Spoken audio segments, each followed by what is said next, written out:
एक बार फिर जो है भाई भतीजावाद को लेकर सवाल उठा। और यहाँ पे सवाल उठाने वाले हम नहीं बल्कि सुप्रीम कोर्ट के जो जज साहब हैं, सीनियर जज सीजीआई बी आर गवई साहब ने उठाया है। सवाल उठाना इनका ये है कि उन्होंने साफ तौर पे बता दिया है कि चाहे हाई कोर्ट का कॉलेजियम सिस्टम हो, चाहे सुप्रीम कोर्ट का, दोनों बराबर हैं। दोनों में ऐसा नहीं है कि सुप्रीम कोर्ट का कॉलेजियम जो है वो बड़ा है हाई कोर्ट से। अब ऐसा हुआ क्यों, इसके बारे में हम बात करेंगे। बहरहाल मैं पहले ये बता दूं कॉलेजियम सिस्टम है क्या। देखिए, हमारे देश में बहुत सारे प्रकार की जॉब हैं, आईएएस, पीसीएस, दरोगा, लेखपाल, बहुत सारे कैटेगरी में आती हैं। लेकिन हर जगह आपको एग्जाम होता है, इंटरव्यू देना पड़ता है, सारी चीजें होती हैं। लेकिन कॉलेजियम सिस्टम जो है, जो सुप्रीम कोर्ट या हाई कोर्ट में जज बनते हैं, इन्हें बनाने में इस्तेमाल किया जाता है।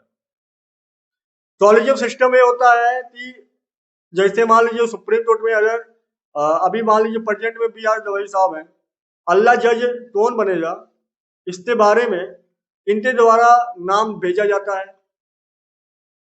राष्ट्रपति के पास, और नाम भेजने पर वहां से जो है उन्हें उस पद पर बैठाया जाता है। मतलब उसमें सुप्रीम कोर्ट का जो जज होते हैं उनके द्वारा नाम चुना जाता है कि हाँ ये जो है अगले आने वाले टाइम में जज होने वाले हैं सुप्रीम कोर्ट में। चाहे वो सीजीआई की बात हो, चाहे सुप्रीम कोर्ट में जो अन्य जज होते हैं उनकी बात हो, उनके द्वारा नाम भेजा जाता है और उस पर जो है गवर्नमेंट के द्वारा मुहर लगाया जाता है और उन्हें जो है उस पद पर बैठाया जाता है। सेम यही प्रक्रिया जो है हाई कोर्ट में भी होता है। हाई कोर्ट में भी नाम जो है हाई कोर्ट के जो सीनियर होते हैं उनके द्वारा भेजा जाता है और उस पर जो है गवर्नमेंट के द्वारा उन्हें जज साहब को वहां बैठाया जाता है। अब यहाँ पे सवाल इसलिए उठाया जाता है, इसमें जो है पारदर्शिता नहीं है। पारदर्शिता मतलब ये है कि चाहे हम हो चाहे आप हो, हमें आपको ये नहीं मालूम हो पाता है कि जो हमारा मामले की सुनवाई करने वाले हैं उनकी मतलब अंदर काबिलियत क्या है, क्या उनका क्वालिफिकेशन है, कितना ज्यादा उनका इंटरव्यू कैसा रहा है, कितना उनके अंदर नॉलेज है, ये सारी चीजें हमें आपको नहीं मालूम हो पाती है क्योंकि उन्हें जो है डायरेक्टली रूप से वहां बैठाया जाता है। अब इन्हीं चीजों को लेकर जो है बार बार जो है सवाल उठाया जाता है। दूसरा मुद्दा ये होता है कि भाई भतीजावाद का जो मैंने बात बोला, इसमें आपको हाई कोर्ट हो चाहे सुप्रीम कोर्ट हो, बहुत सारे ऐसे न्यायाधीश मिलेंगे जिनके पिताजी या चाचा जी या उनके आने वाले पीढ़ी में बहुत सारे लोग सुप्रीम कोर्ट में और हाई कोर्ट में जज बनकर या न्यायाधीश बनकर पहुंचते हैं। इसमें होता है कॉलेजियम सिस्टम के माध्यम से जो सीनियर होते हैं उन्हें लगता है कि हमारा भाई या हमारा भतीजा भी इसी लाइन में है, तो जो है उनका नाम भेज देते हैं और गवर्नमेंट तो उन्हें बनाना पड़ता है। ऐसा जो है डीवाई चंद्रचूड़ जी के साथ हो चुका है और भी जज हैं उनके साथ भी ऐसा हो चुका है। अब इसीलिए जो है इस मुद्दे पर ये जो सिस्टम है इस पे जो सवाल उठाया जाता है।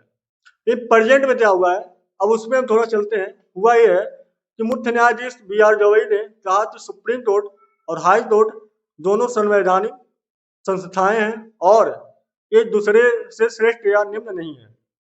सुप्रीम कोर्ट का कॉलेजियम हाई कोर्ट को किसी विशेष न्यायाधीश से नाम की सिफारिश करने का आदेश नहीं दे सकता है। उन्होंने इस बात पर जोर दिया कि जजों की नियुक्ति प्रक्रिया में हाई कोर्ट कॉलेजियम की स्वायत्तता अहम है।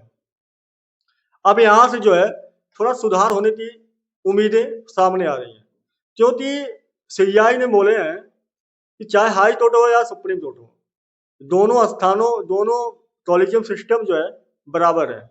ऐसा नहीं है कि सुप्रीम कोर्ट जो है अगर किसी का नाम देता है कि हाँ इन्हें जो है आप जज बना दो हाई कोर्ट में, तो ऐसा नहीं हो सकता है।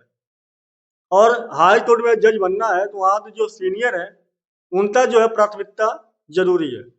इतना ही नहीं, अभी किसी हाई कोर्ट में जज बनाने लिए नाम का रिकमेंडेशन दिया है गवर्नमेंट के पास। गवर्नमेंट ने इस सिफारिश को भी पास नहीं किया है और उस पर भी इन्होंने सवाल उठाया कि सरकार जवाबों में देरी पर सुप्रीम कोर्ट की चिंता। सुप्रीम कोर्ट ने गवर्नमेंट पर उच्च न्यायालयों के लिए सुझाए गए कॉलेजियम उम्मीदवारों को मंजूरी देने में हो रही देरी को गंभीरता से लिया है। कोर्ट ने इस देरी को जजों की नियुक्ति में बाधा के रूप में देखा, जिससे न्यायपालिका की कार्य क्षमता प्रभावित हो सकती है। अब तीसरा एक चीज और है, तीसरा एक चीज ये है सामाजिक न्याय की आग्रह। जैसे होता है कि चाहे जो भी विवाद हो, हर कोई चाहता है अगर हमारे सारे कास्टों के लोग वहाँ पे हैं तो अच्छा है। जैसे मान लीजिए सुप्रीम कोर्ट में जज बन रहे हैं और वहाँ पे ओबीसी, समान वर्ग, SC ST हर मतलब जाति के लोग अगर वहाँ पे जो है न्यायाधीश बने रहे तो सारे जातियों में जो है न्याय मिलने की प्रक्रिया जो है एक अच्छी मानी जाती है, तो वहाँ पे न्याय मिलने की संभावना जो है सही हो सकता है। अब हुआ क्या, advocate forum of social justice ने CJI को पत्र लिखकर सुप्रीम कोर्ट और हाई कोर्ट कॉलेजियम में OBC और SC ST समुदायों से जुड़े कम से कम एक सदस्य को शामिल करने की मांग उठाई है, ताकि न्यायपालिका में सामाजिक विविधता और समावेशिता सुनिश्चित हो सके। अब इतना ही नहीं, ये तो चीजें मैंने आपको बता दिया। अब पारदर्शिता वाला बात जो मैंने बोला था उस पर भी CJI साहब का एक राय आया है। CJI दवाई ने कॉलेजियम प्रक्रिया में अधिक पारदर्शिता लाने का संकल्प व्यक्त किया है। उन्होंने वादा किया है कि न्यायालयीन नियुक्तियों को और अधिक स्पष्ट और जवाबदेह बनाया जाएगा, जिससे जनता का न्याय प्रणाली में विश्वास बना रहे।